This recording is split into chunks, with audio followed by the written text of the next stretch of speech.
alaika bitaqwa Allahi in kunta ghafila فكيف تخاف الفقر والله رازقا ومن ظن أن الرزق يأتي بقوة ما أكل عصفور شيئا مع النسر. Nakuhusia basi kumcha Mwenyezi Mungu, usiwe na pupa ya riziki, usiwe na pupa ya riziki.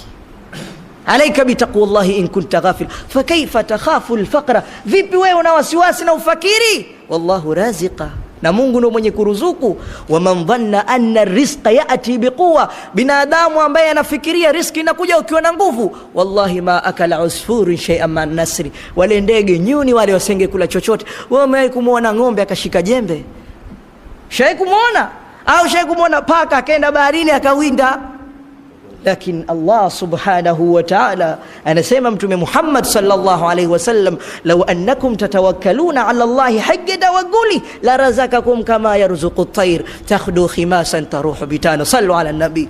Lau nyinyi mngekuwa mnategemea kwa Allah haki ya kumtegemea, wallahi angekuruzukuni kama anavyoruzuku ndege. Ndege anatoka na njaa anarudi hali ya kuwa ameshiba. Hivyo ndo Mwenyezi Mungu anavyorizika waja wake.